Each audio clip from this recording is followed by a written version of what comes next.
Kalian pernah nggak sih udah niat mau produktif, tapi ujung-ujungnya malah scrolling HP atau rebahan sampai sore?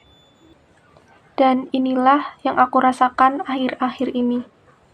Aku udah buat jadwal dari satu hari sampai 1 minggu ke depan, tapi aku malah nggak ngelakuin apapun. Tiba-tiba udah sore dan pekerjaanku numpuk. Tugas-tugasnya nggak dikerjain, dan muncullah rasa-rasa bersalah. Kenapa nggak aku kerjain? Kenapa tadi aku malah bermalas-malasan? Kenapa aku tadi malah rebahan sambil scrolling HP? Kenapa aku nggak ini? Kenapa nggak ini?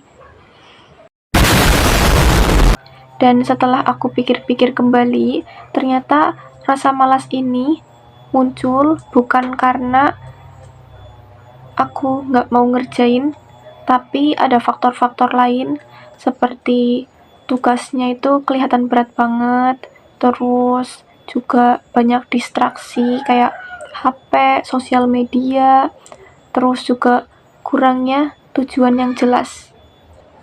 Dan untuk mengatasi rasa malas ini, aku sedang mencoba beberapa cara.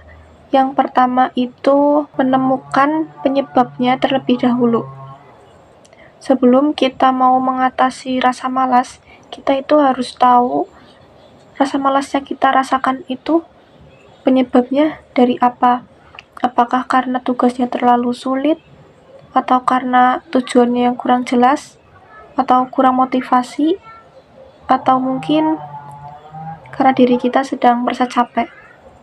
Setelah kita mengetahui apa yang membuat kita malas, maka kita akan lebih mudah menemukan cara untuk mengatasinya. Dan yang biasa aku lakukan itu adalah journaling, terus introspeksi diri, lalu juga refleksi. Aku memberikan waktu untuk diri aku sendiri, memikirkan hal-hal apa yang membuat aku jadi malas tidak melakukan jadwal yang udah aku buat sebelumnya.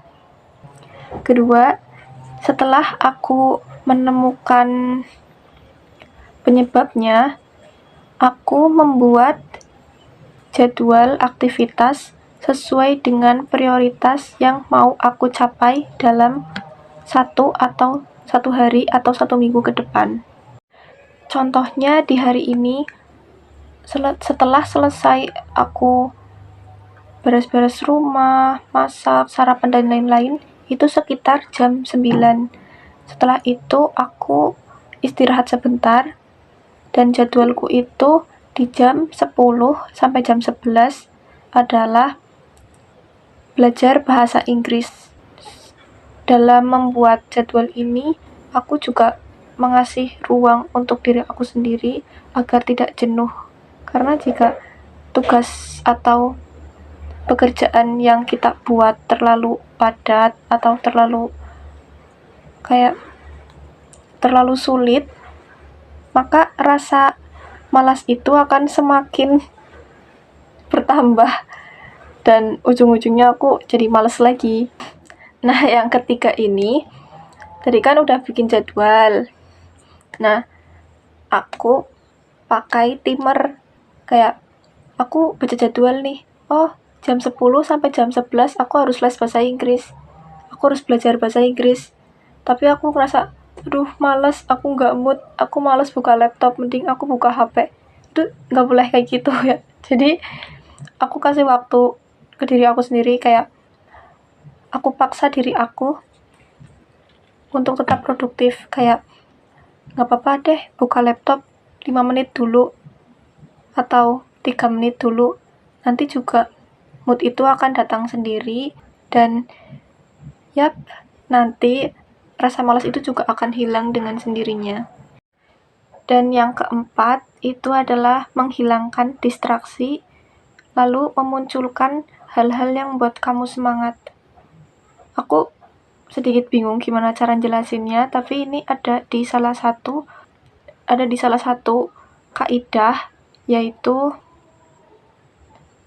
menjadikannya terlihat di buku Atomic Habits.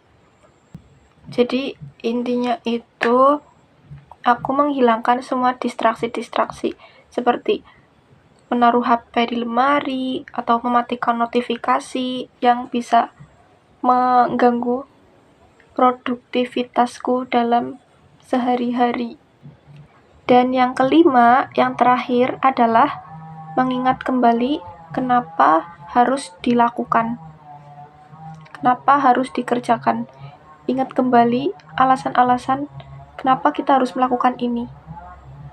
Misal target aku itu adalah bisa bahasa Inggris dalam waktu 1 bulan. Jadi mau gak mau aku harus bisa konsisten dalam 1 bulan itu belajar bahasa Inggris. 1 hari itu aku 1 jam, dari jam 10 sampai jam 11. Dan aku harus berusaha untuk mencapai tujuan tersebut. Sebenarnya rasa malas itu manusiawi, tapi jangan sampai rasa malas itu mengendalikan hidup kita.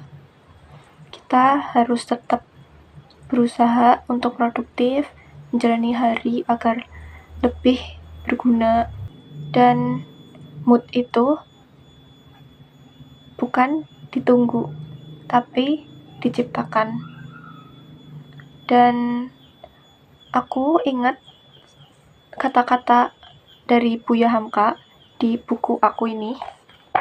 Ini buku Hidup Ini Asik, Jangan Dibikin Pelik dari Risa Noviana.